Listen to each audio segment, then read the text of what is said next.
Hi everybody wan, ako di si Pai Gamay og welcome back again sa tuan channel og karon another confession na sad ang atuang basahon nga pwede ninyong paminawon wherever you are right now og whatever you are doing karon.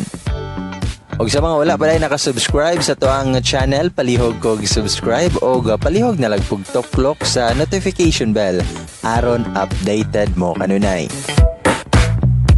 Og syempre sa mga gusto nga magpa-shoutout o dili bakahan na mo yung mga reactions, opinions, feelings about sa tong confession nga gibasa, palihog lang kong comment kay atuan na siya nga basahon sa sunod nato nga video pohon.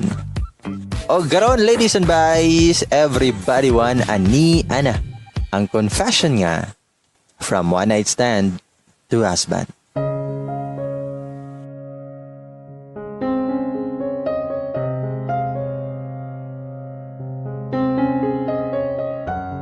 Hello bye og hi sa tanan. Call me Kali, not my real name. Dili tantong gwapa pero masuroy ra. And my husband's name is Ted. Syempre, not his real name pod. Some of my relatives moingon nga may kuno sila ni Jack Roberto. So Barbie Forteza kayong datingan sa inyohang iyaan ani. By the way, we both worked before sa usa ka mall diri sa Cagayan de Oro. Pero at first, ang store nga akong giworkan layo ra sa iyahang store kay sa second floor nga suok pa jud. Then ang iyaha kay naara sa first floor, so layo rayod kaayo, di jud mi magkitaay. Pero love man ko ni Lord, gusto jud ko niyang tagag love life. Moto, nga ako ang napilian sa mong head nga ibalhin sa bagong open namo nga store sa first floor nga atbang rayod sa store pod nga gitrabahoan ni Ted. Sa mao na ni, while gatindog-tindog ko dapit sa entrance, nikalitlag panawag ang kauban nga girl ni Ted. Maingon siya nga, Kali, nag-lunch na ka? Mitubag ko nga wala pa. Then maingon ang girl nga, dungan daw mo ni Ted. Nisugot na lang bod ko kay abi pa lang snap, di arabata ingon nga guwapa kayo. Sa pagpagawas na mo, kalit lang siyag pangutana. Asa daw may mga on? Siyempre, tubag rapod kong ilaha ka Karen. So we both laugh kay kaget siya ditso nga karinderya akong pasabot. Kay intawon mga Mars, 20 pesos rayod akong budget kada kaon, pero naayod ko yung hope nga moingon siya Jollibee or McDo na lang mi mangaon. Dayon iya kong librihon kay lami na yung ikaog manok atong panahona, pero wala yung tawon oy. Siya naman nooy nag-una padulong sa karinderya. Well, kakaon na syempre istorya-istorya ila-ila pang musta about love life, anak kabalo ko nga single day siya. Kay gibasted siya siyahang gipanguyaban nga bae, kay mas gipili ang tumboy. I feel pity kayo para siya kay makita jud nako nga nasakitan siya. After ato nga meeting, kasugod-sugod na dayon mig text. Pero dili permi. Kanara sigurong bakante me kay Besh, permi OC inyong iyaan ning kamot panggatas. Pero while gitrabaho ko before ato, akong company halos tanan wala kabalo nga na ako'y anak guys. Mga duha ra ka tao kabalo. Kay before ko nag-apply ana gi-briefing ko daan sa mga nag-recommend sa ako nga dili ko magsaba nga naa ko'y baby kay basin dili ko madawat. Moto nga namak ako. And I feel so guilty that time para sa akong anak. Dayon, one night ana nag-text siyag good eve. So reply po dayon ko likewise. Nagsugod na dayong taas-taas sa mong text. Aniabot ng time nga sige siyag as og aha ko paingon. Niabot man ang time nga moadto ko kasaan, dahil ni open pod siya nga wala pa siya kaanha daw. Ana, maong gusto siya mauban. So nag-uban may padulog kasaan. Mga 8 PM nilakaw from city and 9:30 na may kaabot ko kasaan. Grabe naka-late, wala na masakyan pa pauli. Dito na dayo nag-decide ko nga mag-in, hotel or lodge na lang mi kaysa magtambay mi sa dalan nga delikado dayon pareho mi nga dili taga dito.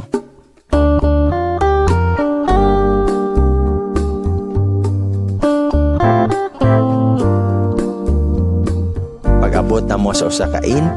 Miyana ko nga, salog lang katad ha, or kung di ka mo sugot, magbutang lantag unlan sa tunga, dahil atong plaster kay imong ulo sa kong tiilan, dahil ako pong ulo sa imong tiilan. Mintubag na siya, sige. After na ko narapo sa lawas, nahigda na rin ko na malog suga. Ning kamo sugog piyong sa kong mata kay kulbaan ako. Promise. Miyana ko nga, mamalong na ko tadha kay katulgon ako. Tubag sa tad nga, sige Kal, good night. Mayon na lang po kog night pod. After 5 minutes nga kahilom, miingon siya nga, Kal, tulog ni yun ka? Manya na ba? Istorya sa ta? Ni-action ako kabalaka sa iyang istorya jud mga Marsh. Mao nga ako siyang giingnan, nga tulgo na jud ko Ted, ugma na lang. Then itapad na siya sa kuha. Og miingon siya nga, atubang asa ko ba? Maong ni atubang na lang jud ko kay di jud ko niya undangag kuhit. Dayon nahitabo, na dayon ang di angay mahitabo. Pero guys, promise, nagdili-dili ko. Di lang jud klaro.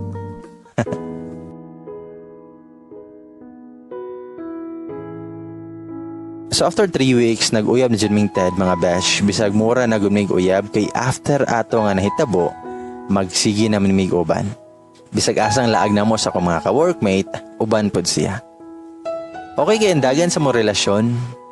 Sa among hapit na mag 1 month, kay ma-feel jud nako kung unsa ko kapalangga o kaseryoso si Ted sa ako.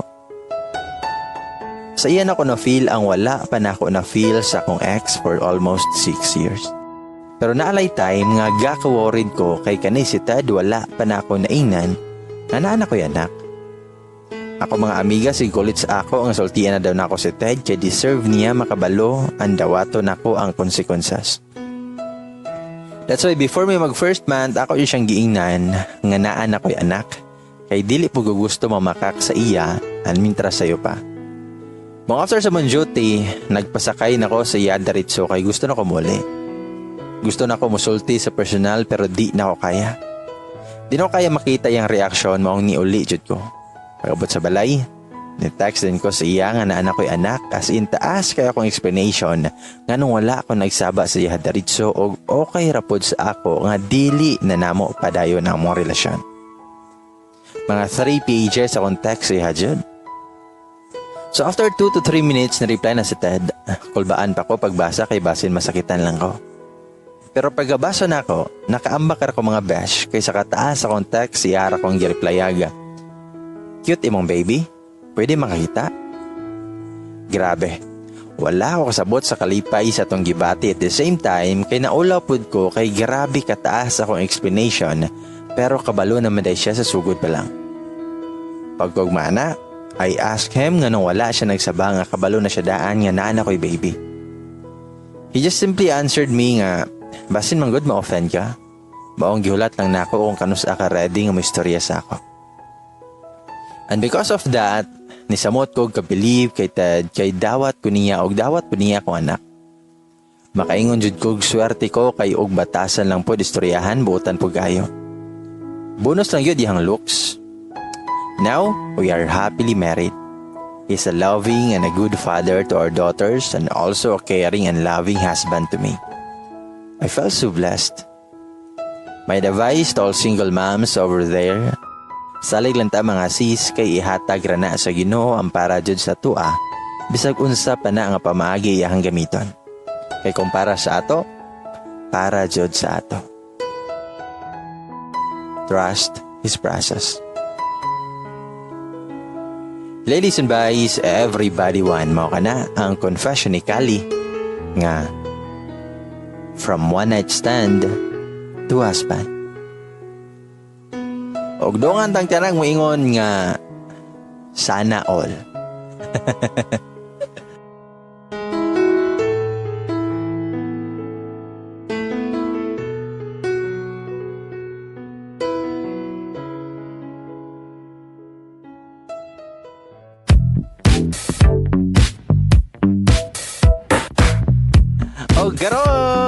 karon mga dear listeners nato, ipang shoutout natin yung mga gusto nga magpa-shoutout ha. Una kay kang Joy Dilatado, shoutout from Jensen. Daghang salamat kayo sa pagpaminaw sa atong mga bayugday dara sa may Jensen Napita. And also, hi kang Winnie Ayag, ngayon siyang relate, parihara na sa pinagpalit sa malapit. Pero we need to move on kay napay mas deserve sa atong love. Mo na siya ang comment sa to ang confession nga, mahal pa rin kita pero ayoko na. An ace confession. Alright, hi kang Izeme Mitchell Dumaog. Salamat ba sa pag-shoutout, always listening here and always updated sa mga videos ninyo. Hi kang Mayet Kaniban, bye gamay, good day, kumusta bye gamay, from listening from UAE. Ayay sa itong mga bye og dahil ladies and bye sa everybody one nga nasa laing nasod once again, amping mo kanunay ha.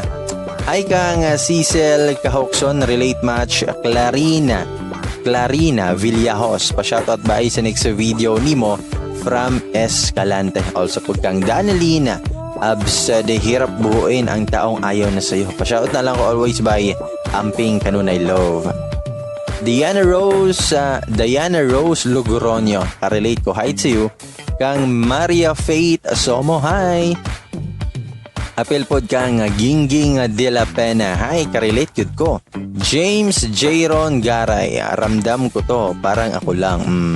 Hi kang Misa Taho Mila, Jeans Pierre, Marlene Palermo, hi to you there. Salamat sa mga pagpaminaw.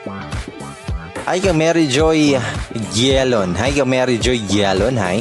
Also, hi pod kang Alcalde Cabando. I'm Venice daw. Sets cooking, mahirap buhoy ng taong ayaw magpabuo. Hi kang Alcalde Cabando. Hi kuya bay gamay, pa shoutout kuya from Talisay.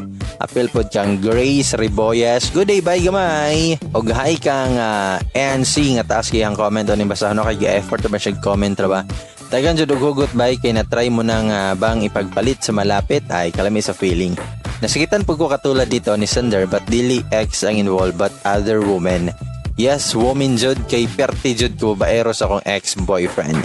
Parang pinapatutuhanan niya na basta sundalo babaero. Not all, pasintabi po sa ating mga magiting ang mga kasundaluhan. He chose the girl na iyahang nakaila over me. It took me hours before makaprocess ko siyang giingon.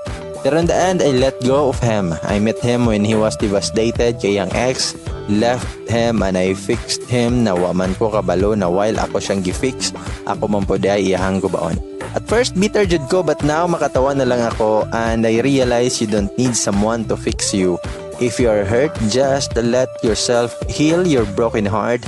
Ayaw pang itaglaing tao to do the job. Kaya at the end of time, Kaya at the end of the day, maybe the person na imong githink nga maka-fix nimo basin usab na siya nga muguba nimo. If you're hurt, just feel it until you get to use it. Later on, you will realize that you are already healed. Og a very special shout out di kang Andre Elois nga nag-message siya sa kuha nga while naminaw daw siya sa tuang mga confessions kay gabuhat siya sa mga modules. Daghang salamat kayo sa mga kanunay nga naminaw sa tong confessions. Munang daghang salamat jud kaayo sa kanunay ninyong pagpaminaw sa tuang mga confessions diri sa ato ang YouTube channel. As in daghang salamat kayo ninyong tanan. O ganito sa sunod nga higayon na lang, ako si Bay Gamay moingon. Og daghang salamat og amping mo kanunay.